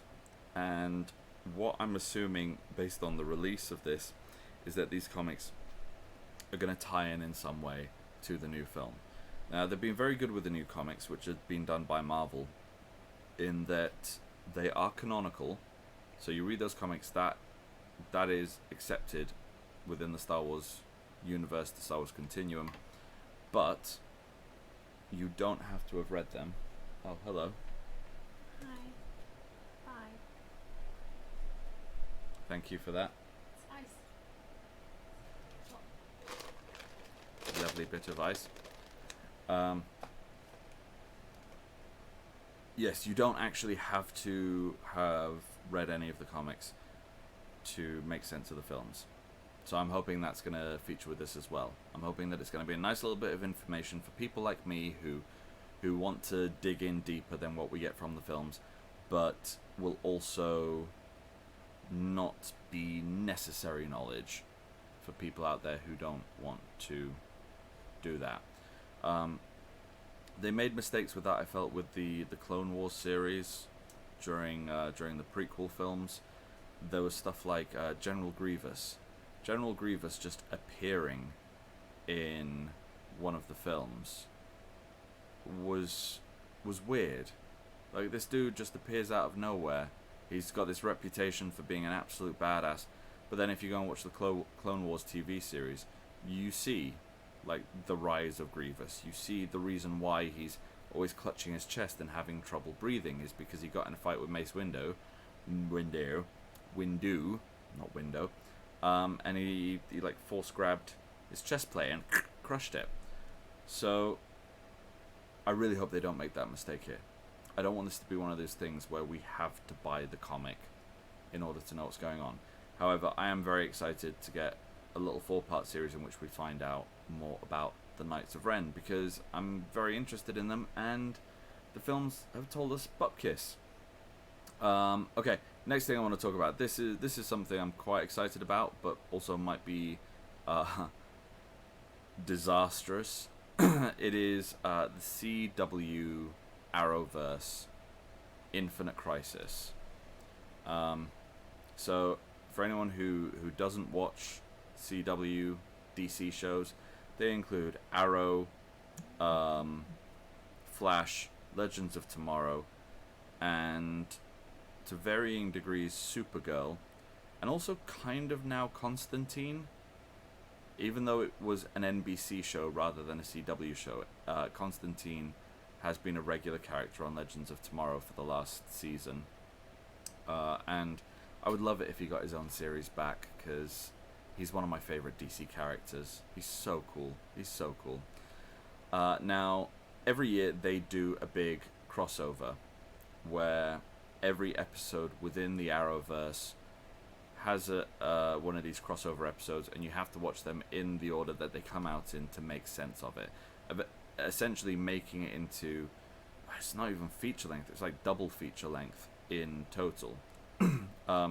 It's good in the sense that you don't necessarily have to watch all of the shows to make sense of it. There are some bits where it'll go into some kind of personal details about characters and stuff, and you're just like, I've got no idea who you are or what you're talking about. Let's get on with the action. But like, for example, I don't watch Supergirl. I tried. I couldn't get into it. I genuinely did. I probably wouldn't have watched this season of Legends of Tomorrow if not for Constantine being in it, because that show is a little bit too farcical. So for me, Arrow and Flash were always the main ones that I got the most enjoyment out of. But this one is going to be huge, and also because of the fact that Stephen Amell is leaving Arrow. So I don't know if they're going to continue Arrow without him or what. I've got no idea. And also we're getting the Batwoman series as well, which I think is going to be tied into the Infinite Crisis, because she was introduced in the last crossover as well. So the crazy thing with this is basically like what I was saying earlier about Marvel going into the multiverse. The Arrowverse has been doing this for a while, and now they're going to be doing a huge crossover that I imagine is partly based on the Infinite Crisis series from DC Comics, which was one of their huge game-changing moments. And what they've been doing for this is they've been bringing in actors to play various roles, and some of them are insane. Like the ramifications of what is going on here is crazy. So recently it has been rumored that they're going to be having Burt Ward.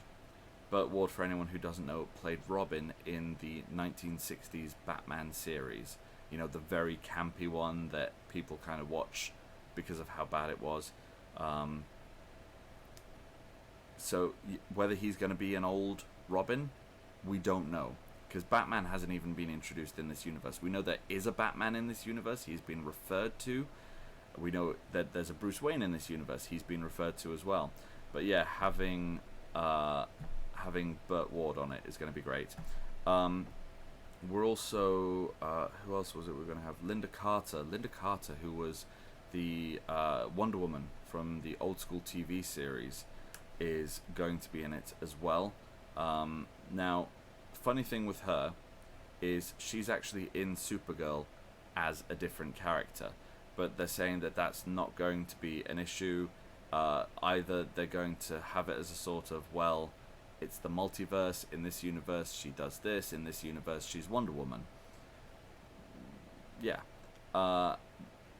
Which also ties in with one of the other big ones they've got. So the big ones I'm quite excited for is we have from Supergirl, we have a Superman. Can't remember the name of the guy who plays him. I've seen him in a couple of things. He's alright. But we are getting Tom Welling.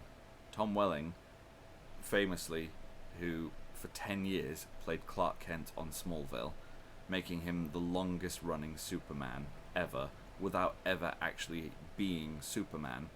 We're going to see him in this show, and it's weird because it's going to be the first time we actually see him in the Superman costume, which is kind of crazy. He's recently done quite well. He was in, not the most recent, but the series before of Lucifer. He did pretty well in that. I thought that was quite good. But the one that is really, really crazy, this one was actually announced at San Diego Comic-Con, is we're going to have another Superman played by Brandon Routh. Now, this goes back to what I was saying earlier about Linda Carter. Brandon Routh plays what's the Atom. That's the name of his superhero persona in Legends of Tomorrow.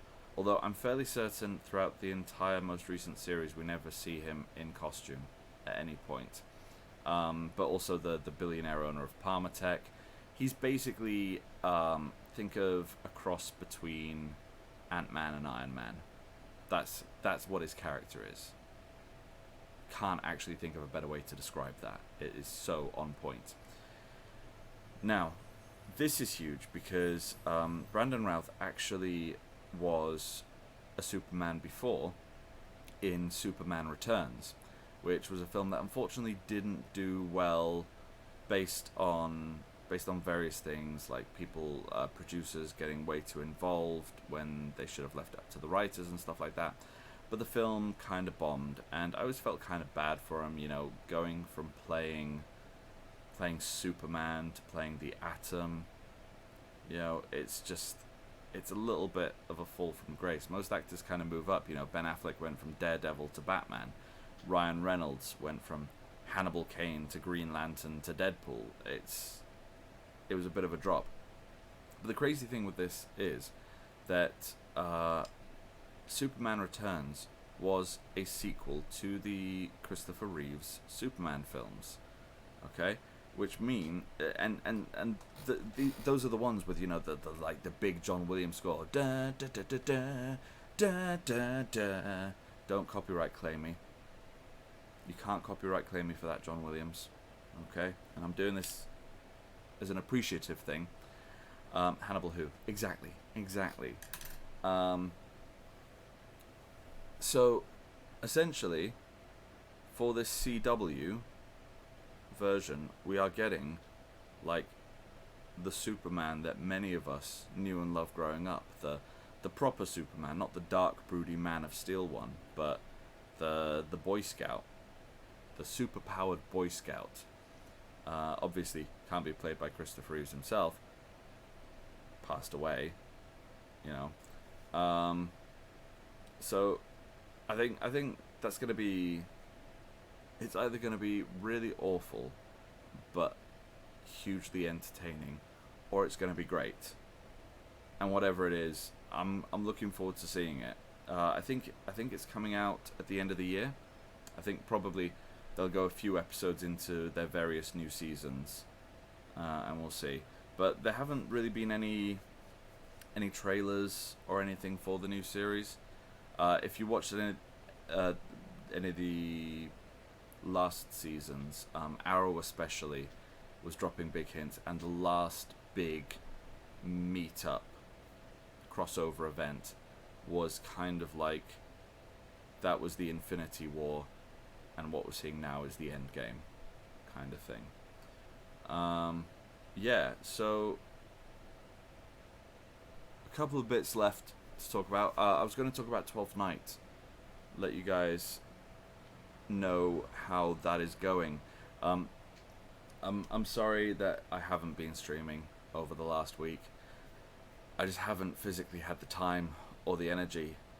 This role has been such a strange one. It's not by any means the biggest role I've ever played. It's not the biggest Shakespeare role I've ever played. The biggest Shakespeare role I've ever played has about 200 lines more than this one.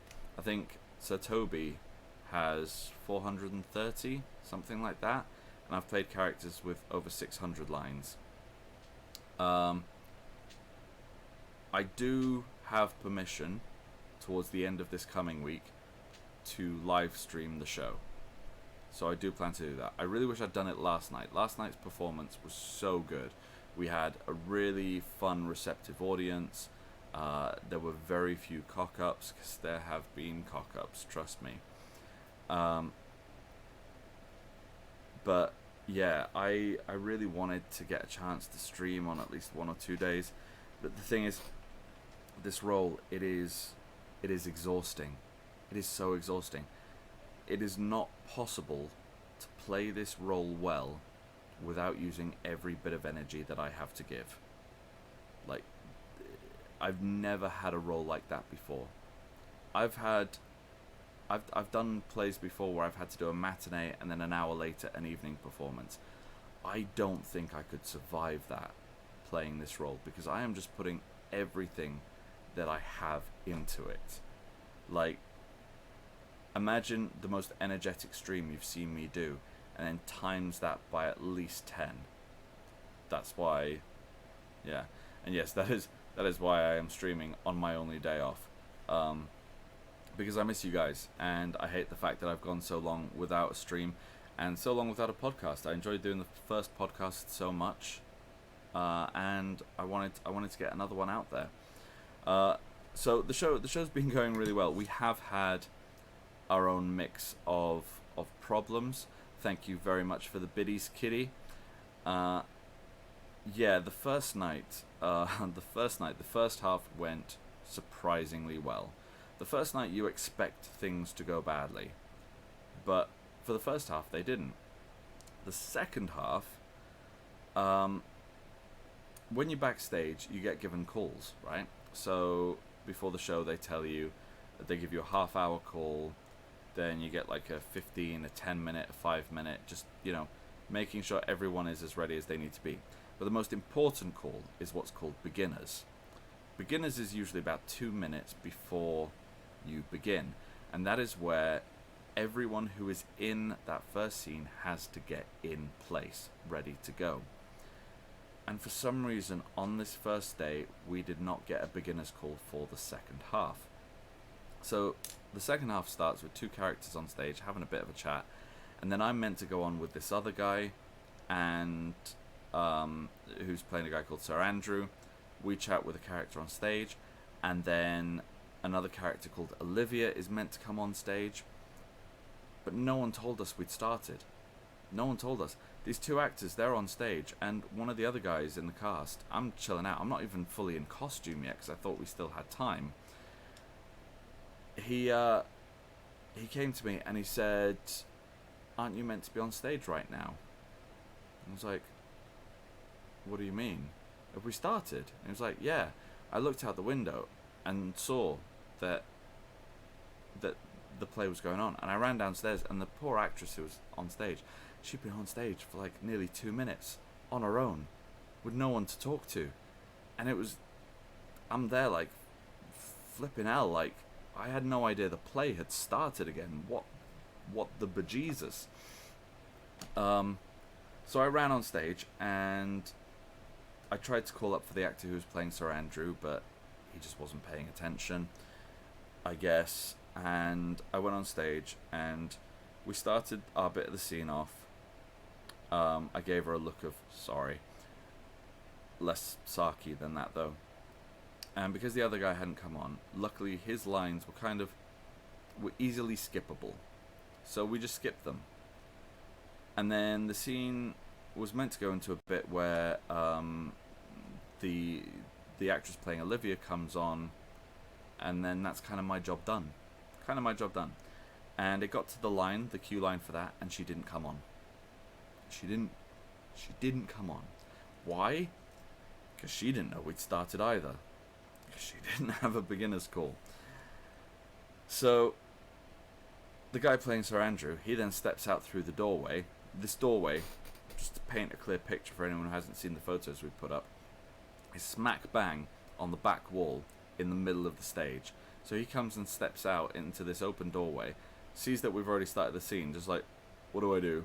And then stepped back, like went back off stage. I'm just there like, why? So I ended up ad-libbing a line where I called to him in my best Shakespearean prose and, yell for him to come out and join us. And he comes on and he starts doing his lines, the ones we'd already skipped, the ones where the time to do them was gone. The time had passed. And the problem was, we then lost the cue line for Olivia to come on. Because we couldn't just go and say the same line twice. We had to hide from the audience the fact that we'd messed up. That's what actors have to do. If something goes wrong, you hide it. So, the actress that I was doing the scene with made up a line as well, asking, "Where's the lady Olivia?" So in a huff, I go to the door, thinking she must still be upstairs. So what I'll do is I'll scream for her, the top of my lungs. The audience will probably find it funny, which they did. And I know that at the top of my voice, I could be heard from anywhere in this castle that we are performing in. So if she's not there ready to go, I can get her. So I walk over, I turn the corner, and she's standing right there. Right in my face. Like that far away from me. And at first I thought to myself, oh, I'm sorry, because I've committed to this. I've got to do it now. I've got to. But then at the same time, like I think back now and I think to myself, you can hear what's going on stage. Why have you not come on? Why? I guess it was possibly that she didn't come downstairs to the blue door until after Andrew had gone on, and so she didn't hear her cue line because he'd taken us back a bit. But yeah, basically I screamed Olivia at the top of my voice with her about a foot away from my face. And I was just so sorry. But then she came on, carried on the scene. It was fine. And the rest of that half went pretty well. We had one scene later, a few days later, where Andrew was meant to come on, and then we come on from a different entrance, and as if we've been looking for him, and he just didn't come on. And like a solid minute, 2 minutes passed. It felt like 20, and then eventually he did just go on, and he got so flustered by it he ended up messing up a bunch of his lines as well. That's something like I can forgive mistakes. Mistakes are forgivable, absolutely. I make mistakes, it happens, but you cannot let it affect the rest of your performance. The way I was always taught was, if you mess up, when you get off stage, you find the actors that were affected, you apologize, and then you let it go. And because that's it. Because that's the worst thing you can do. Like, mess up a scene for an actor, upset them in some way through that, and then continue to mess up. Continue. Tell them what I did yesterday. What did I do yesterday? I did a lot yesterday. I got punched in the face yesterday. I wasn't meant to. Oh yeah, I remember what you're on about now. Yeah. One of the actors, while staggering back after receiving a blow to the head, with his arms open for me to catch him, decided to do this with his eyes closed, swung around and smacked me in the face. But the bit Elle is referring to now, my character is he's a drunk. I'm playing him drunk in every single scene, and we've been gradually given more and more permission by the director to interact with the audience more, because I don't have a huge amount of interaction with the audience. I don't have any monologues or anything that I can say to them. And yesterday, one guy accidentally knocked over his beer bottle, and I kind of looked straight at him, first offended that he would spill a drop, and then while another actor was trying to talk to me, I was kind of like, that looks very delicious. So I'm thinking I might actually start stealing drinks from the audience now. But Elle found that very, very funny. The fight scenes have been going surprisingly well. They're very basic. Very basic. I'm really not happy about the amount of time that I've had for them, both in terms of scheduled rehearsal time, because it got to the point where I was having to go to every rehearsal at least half an hour early to run fights, because there was just no time scheduled in the rehearsals, and actors not showing up and stuff like that. I ended up having to re-choreograph one of the fights a week before the show. Yeah, and I couldn't even work on it that much because I messed up my knee. I don't know if you guys remember me saying, it's a lot better now. I don't need the knee brace or my walking stick anymore, which is good, but that made it very difficult to work on the fight. So far we haven't had any major incidences on stage, which is surprising, seeing as though the way the stage lighting is during those scenes, we can't actually see each other's swords very well. So that's a bit of a scary thing. The show's been really fun. It's just, it's super exhausting, so tiring, it really is, but it's been so much fun. It really has. I love doing Summer Shakespeare's. I love performing at that castle. It's great. And like I said, we're going to be streaming one of the performances of it. I haven't quite decided yet. I may do a test stream at the castle to see what kind of reception I get there and that kind of thing. Because if the signal quality isn't that good, what I might do instead is record the show and then stream it from here with a decent Wi-Fi connection, so that you guys are getting decent quality, I guess. Also, because I've got a really good camera on this phone, but it only works when I'm using the phone's camera function. If I use any apps that rely on the camera, it defaults to the regular camera. So if I film it, the quality is going to be way better than if I stream it. When it comes to multiple angles and editing, that's on the director to do that. We did that with Don't Hate the Players shows. You can go on the Don't Hate the Players YouTube page and you can see most of our shows on there. You know, we've done that kind of thing for it. But that takes, like, I'm trying to think, to do that properly, it would take at least 12 solid hours. At least. So scarily, what you mean, just flopping it around like that? Yeah. It's a sturdy phone. I've dropped it a few times and it doesn't have any damage. So it's all good. Anyway, so I'm going to finish off the podcast in a bit, but I did want to bring up my hero of the week. And this one, I got to warn you guys, this one is going to upset some people. So be aware. So this is the story of a pair of hero dogs. Yeah, you know it's going to be upsetting when there are dogs involved. Basically, what this story I found is I can't remember where it was. I've got the article up now, but it's not actually saying. But anyway, essentially what it was a baby sleeping in its crib while the babysitter was off watching TV or something, I don't know. Very nearly lost its life when a cobra started moving towards the child's open window. And the child's two dogs, or the family's two dogs, went and started attacking this cobra, trying to drive it away from the house. And the whole thing was caught on CCTV. I will be putting a link to it in Discord after this is done if you want to check it out. Though I would say be careful when watching the video. It is obviously animal on animal violence, which is never a pleasant thing to see.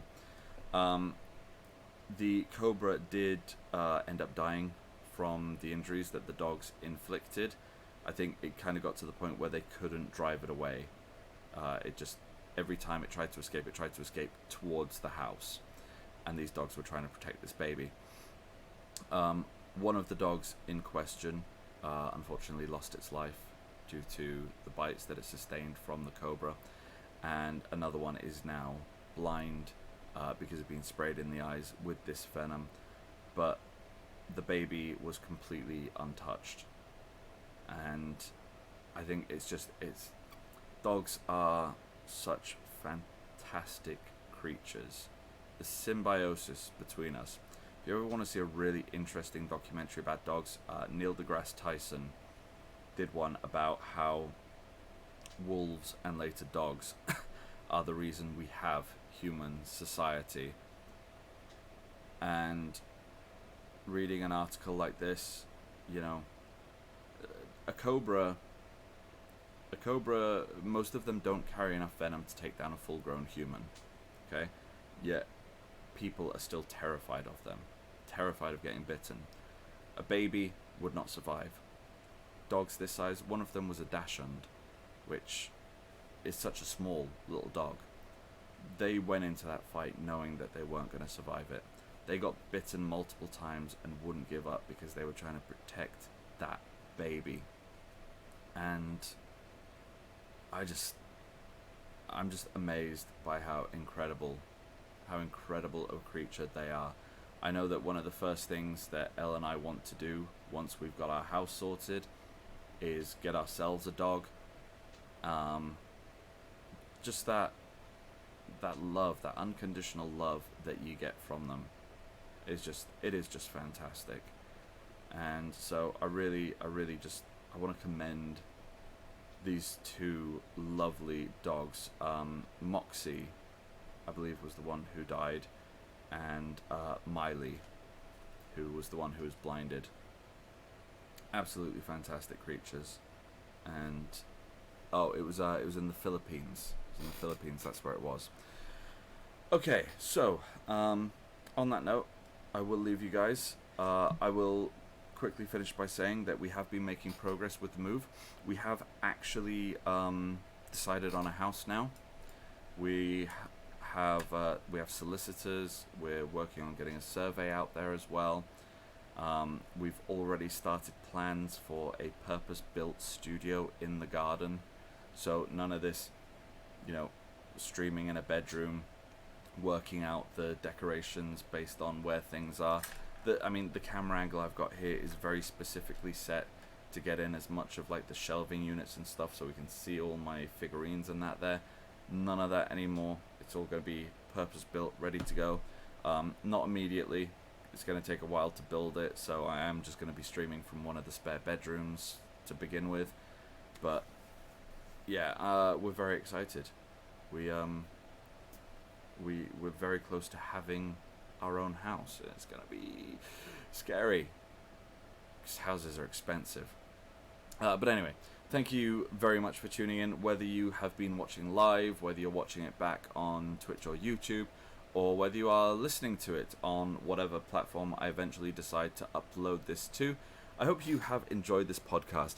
If you have any ideas for content you would like to see in the next one, which probably will be about this time next week, do let me know either in the comments or come and check out our Discord. You can find it through like our Facebook, our social medias, or by coming onto Twitch and just typing !Discord into the chat. Thank you again for them biddies, kitty. I'm definitely not going to move to YouTube or Mixer now, not after all those lovely bitties.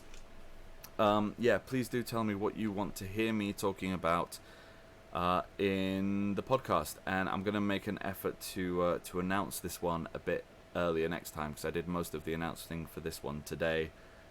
So obviously I know some people wanted to make it but couldn't. That's absolutely fine. I'm going to be working as well still on getting guests on to actually chat with me properly, which will be nice as well, so that we can get more opinions going than just mine. Anyway, I've been KD for Geek Speak as part of Geeks on the Go.